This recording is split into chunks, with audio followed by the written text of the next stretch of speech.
This is day 2. This is Tuesday. What I'm gonna be trying to push on Tuesdays is gonna be car talks, and not necessarily we're talking about cars, specific cars, and not so much about their history and stuff like that. I mean, a little bit of that, to so you can get a little more familiar with the car. But we're just gonna be talking about like the potential of the car. For example, today's car, it has a lot of potential. I'm pretty sure it's in the title. I'm pretty sure you know what I'm gonna talk about. I'm not trying to say what it is, but you know what it is. It's a Mark III Supra. We already know what the fuck is up. Badass car, beautiful machine. It looks clean, but I get it mixed up with the RX-7 sometimes. I ain't gonna lie, maybe because I'm not a little familiar with those cars. But this Mark III Supra, beautiful, unbelievable car, and this is what today's gonna be about. So let's get to it. All right, so we gotta hurry up because it's starting to get dark. So let's get to it. So I've been trying to come up with the intro for this video for a while now, but there's no other way of saying it. The Master Supra is probably one of, if not the best Supra to get into right now. And I know it's a bit of a hot take, but hear me out. I'm gonna have some good points. Hopefully, understand where I'm coming from, and maybe y'all gonna pick up a Master Supra, but just don't bring it up too much in price, because I still don't have one. So that way for me, then we can bring it up together. I don't care. So first, to understand why the Mark III is such a good car, we gotta understand why the Mark IV was. I mean, still is, but back then it was such an amazing car. And let's understand why the Mark IV Supra was such a good car in the first place. Before the Supra, the Mark IV Supra was who it was. It was just another car, another tuning car you could get pretty cheap, but it was pretty good. But then a little movie came out, and then next thing you know, the Supra's all over the place. One of the most, if not the most desirable car you could ever possibly imagine for. Again, there's a reason why there's whole memes about Supras. But before that, they were known as the like actual supercar slayers. Don't get me wrong, they still are and all, but they cost just as much, if not more expensive than fucking supercars, so it doesn't count. But back then, you could find these cars for not necessarily pennies, but you could find them pretty cheap, and you could again build them to destroy supercars that were like 10 times its value. But again, now there's you see some going forward 6 figures, and I don't know about y'all, but I don't have $150,000 to just go and spend on the Mark IV Supra. And that's just to buy into the Supra. You still gotta keep in mind all the modifications you're gonna do, because now it has a 2JC, it has a JC tax on any parts that you buy. So it's gonna be it's gonna be more expensive than it would have been if it was just back then. Now it has a JC tax. It's a Supra. You get the manual. It's gonna be crazy. You're gonna be spending so much money at that point. I mean, if you want a Supra, go for it. But it's not what it once was. But that's where its younger brother comes into play, the Mark III Supra. Now, before we get to the video, if you find this to be enjoyable and you would like to get more content like this, I will ask for you to like and subscribe to the channel for more content like this. There's gonna be what I'm trying to do is a daily upload, except for Saturdays. So today, Tuesday, is gonna be focused on cars. I'm bringing light to some of those cars with the potential. How much horsepower can they push, stock, modified, all that type of stuff. So yeah, if you're interested in seeing more things like that, like and subscribe, and comment down below what you think about the Mark III Supra. Do you think it's the best Supra right now to buy into, or do you think there's any other Supra? Like, do you think the Mark V is good? Do you think the Mark II? I don't know. You might be crazy saying that the Mark IV is a good buy right now. I mean, you do you, but let me know down in the comments down below. So yeah, let's get to the actual video. Now, let's talk about prices for the Mark III Super, because again, this is the biggest deal for me. For the Mark III Super, the price is the biggest deal for me as to why you would buy a Super. Now, you could buy a really, really, super clean example for $50,000. Or you could just buy a shit box for $7,000 and call it a day, which is something that I would have done if I'm honest with you. Just buy the $7,000 shit box and fix it up. It's gonna be cheaper anyways. And if you go and decide to upgrade the car, it's gonna be cheap.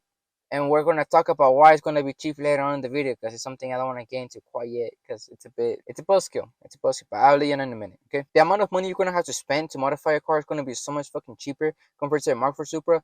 And that's for modifying, keeping in mind what it costs to buy in.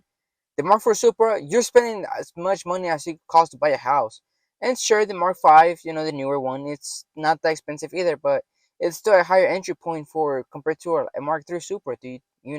Mark III Supra could be a okay first car, okay, depending if the deals and all, but it could be your first car. The Mark V, if it's your first car, great for you, but for most people, it's not going to be. But now we're gonna get into why the engine is cheaper to upgrade.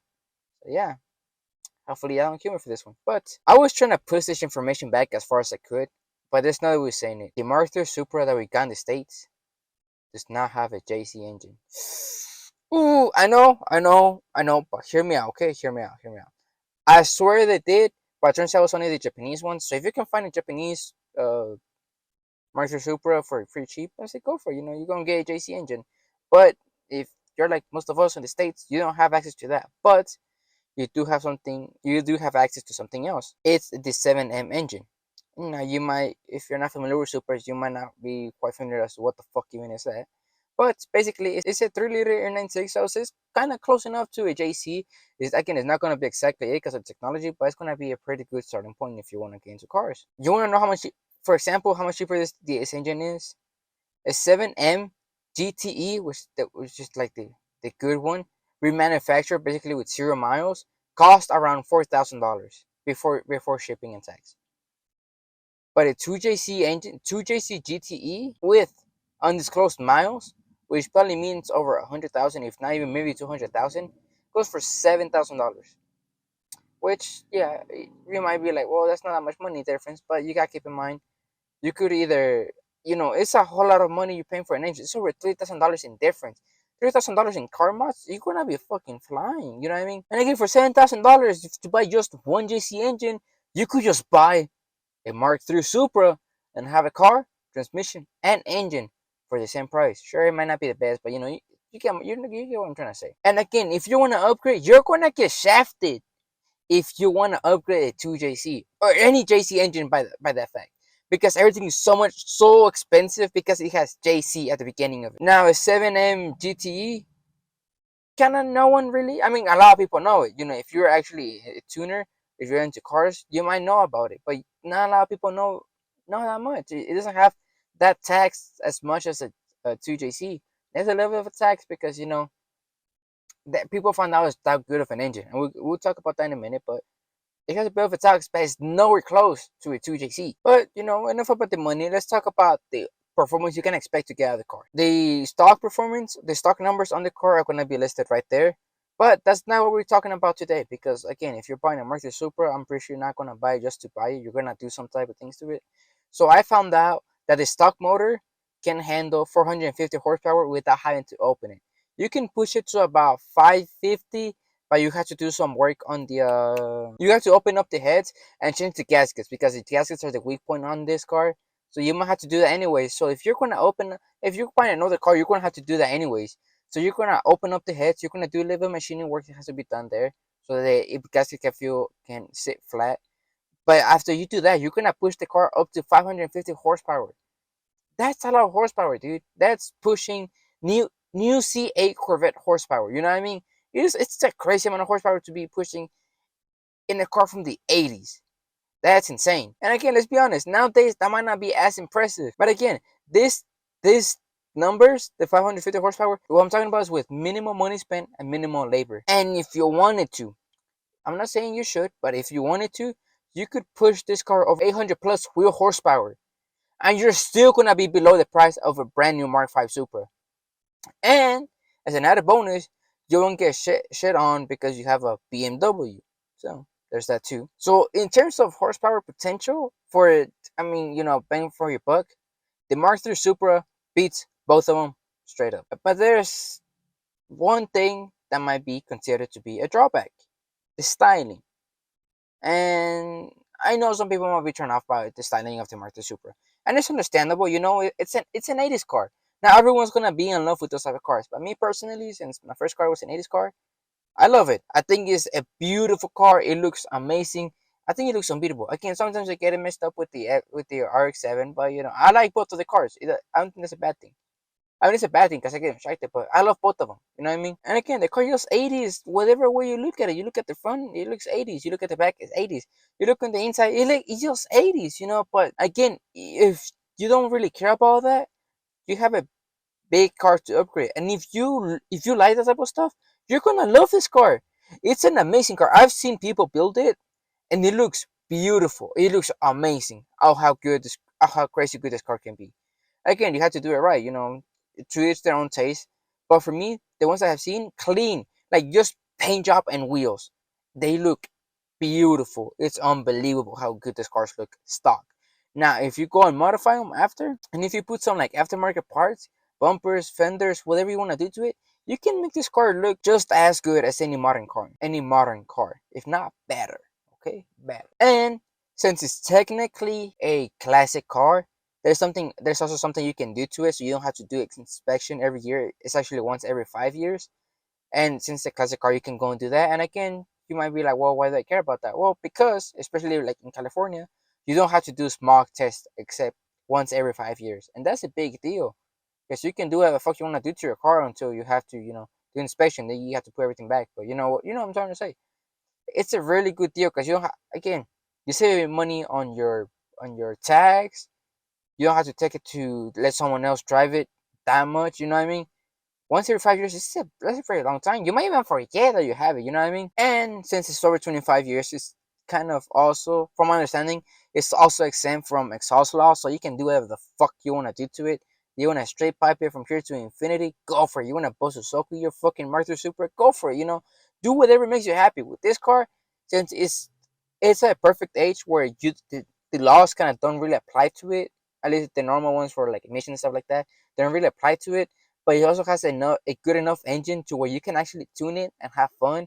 Especially if it's like your first car or like closer to that car or your first project car, whatever it may be.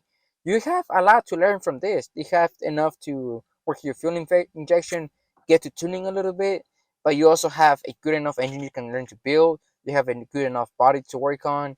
The chassis is beautiful, manual transmission, 5 speed. It's a beautiful car all the way around. I see no drawbacks. Again, maybe the styling is not for you, but other than that, I don't think it's. So my bad. Video cut up. Running out of storage. So let me check out hurry up because they're getting dark too. So again, Mark II Supra, best car, undeniable. I don't care what the fuck y'all gotta tell me. The Mark II Supra right now is at a place where it's cheap. You can pick it up and you're gonna have so much fun with it. I see no drop. But yeah, again, that's basically the end of the video. I hope you had a great time watching this video. It started getting really dark, so I gotta hurry up before it gets completely dark and you can't even see me anymore. So again, I hope you had a good video. Next video is gonna be about it's a truck, but not just any truck. It's a V10. So if you know what that is, let me know down in the comments below. And again, subscribe for whenever that video comes out. 'Cause again, I'm talking about some of the underrated cars, not necessarily underrated, but not talked enough. Because I don't think the truck is underrated, but I just don't think people give enough credit for what it is. Because it's a pretty amazing car. So again, I hope you have a great time watching this video. Again, comment down below if you know what I'm talking about the truck, and comment down below to let me know what you think about the Mark III Supra. Is it good? Is the Mark IV better? Is the Mark V better? Yeah, let me know down in the comments below and why. I hope you have a great rest of your day, your week, your month, and your year. And yeah, I'll be seeing ya tomorrow. Maybe, hopefully, but probably. So yeah, see ya tomorrow. Peace.